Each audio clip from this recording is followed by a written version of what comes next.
got some very special guests today. Joining me now, Shankar Singham, the chairman of the Special Trade Commission and former advisor to the UK Secretary of State for International Trade.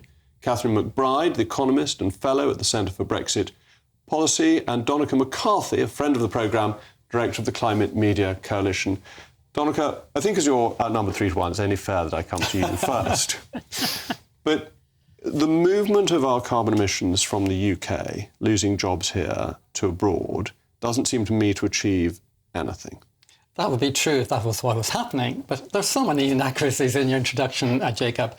For a start, the plant is closing not because of green issues, it's closing because it's an old plant that's inefficient, losing £1 million a day. Tata says it's not financially sustainable. And you, as a right-wing politician, understands that we cannot support a dying industry like that. However, what they are doing, the electric arc, is actually creating 5,800 green jobs, because at the moment we are exporting almost all of our scrap metal to Turkey, a really dirty economy, and we're importing it back when we could be doing it here. And that is a green jobs, positive jobs, protecting them for the future. But scrap metal isn't good enough for all sorts of purposes. You need original metal for battleships and for our defence and for nuclear power stations and things like that. Scrap metal has certain purposes, but it doesn't do everything. Absolutely, but actually we're already importing 40% of our steel, and that could be replaced by the steel that's been recycled. It's a green.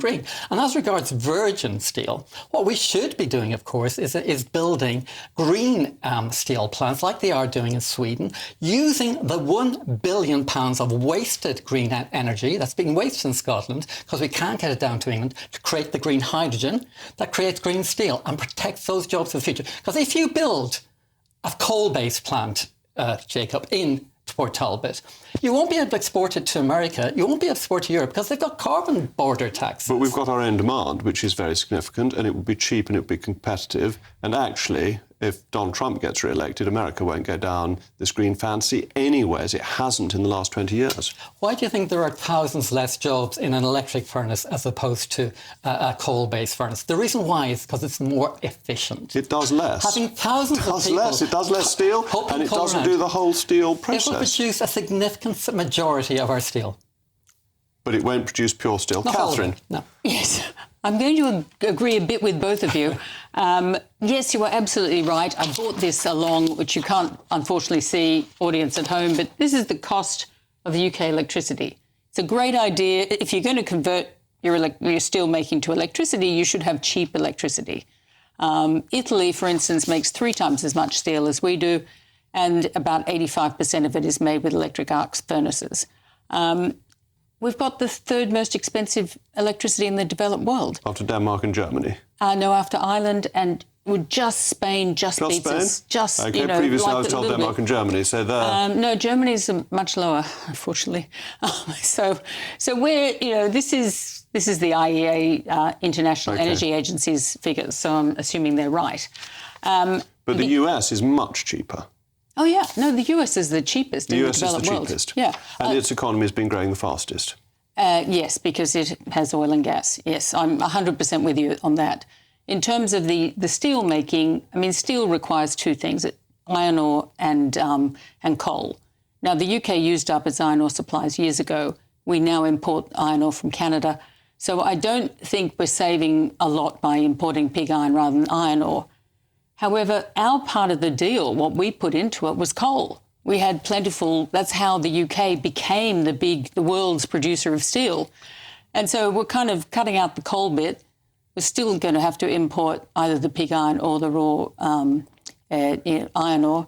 So it's not such a great, we're not winning, really. And in terms of the strategic imperatives, is it important for countries to have an element of their own steel production, as we found with supply chains during COVID, in case things go wrong? Not in normal circumstances, when the global markets are working, but when things aren't working. Well, it could be, but things like for strategic purposes such as making boats, we right now, according to UK Steel, we don't make the right gauge to make a Navy ship. We have to import that from Sweden, I think, is the only people who are making the thick enough steel to do that.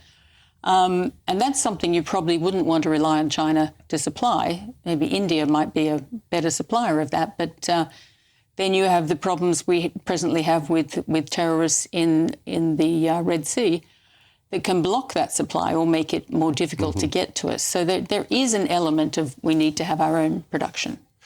Shanker, isn't this just how trade goes? That other countries are now more efficient at making steel than the UK, and it's cheaper for all sorts of reasons, including energy costs, and we should just accept this and import our steel? So I think there's a lot of things that go into where we are right now with Port Talbot in the state that it's in, and I would say the same thing about in the past Redcar and other places. So the first thing, there are things that we've done to ourselves. So some of these things relate to not just environmental regulation and increasing the burden. Catherine talked about the high cost. The steel, the energy cost, the electricity cost, typically 18 cents per measure in the US versus 45 in the UK. We're worse than Germany. We're worse than many other even European countries. So part of it is that. Part of it is also what we have failed to do. So we failed to discipline in any way highly distorted supply of steel from mainly China over the last 20 years, where essentially steel mills in China were getting free energy, free water, free land, free money. So naturally, you can't compete with that. So you need to have, a competitive market in all places in order for international trade to actually work. We also have all kinds of competitive distortions in our electricity grid. The connection into the electricity grid is problematic. That's also elevating the cost of energy in the UK. So there's a lot of different reasons, and we need to actually work on reducing all of these problems in order to make energy viable. And then we will start to see something that we haven't been able to do in the UK, which is go up the value chain. There's lots and lots of different types of steel. There's lots of value-added elements of steel production. You would want to see a developed country go up the value chain and produce, more advanced types of steel. So not scrap steel? I think scrap steel, all of us don't know what the market would ultimately produce if you removed all the distortions. There may be all kinds of things that we can speculate about, but would be actually produced. Places like Redcar, Port Talbot, it may be that in certain low-grade things, they would go out of business anyway, if all things being equal. But what we haven't done is allowed the market to operate in an ordinary fashion. So I think we need to do that. Okay, I want to give Donica the final word, because there might be one thing which we agree on, and that is this question of green hydrogen and using excess, spare, unused renewable energy for green hydrogen.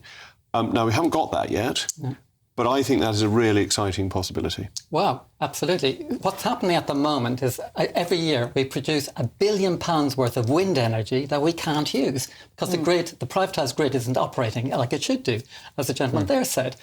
Using that £1 billion of wasted energy to create green hydrogen, and hydrogen replaces the coke. So you can have a green steel plant and virgin steel that can supply your nuclear power. And the energy can be cheap. Which I don't agree with. And the energy can be cheap. Absolutely.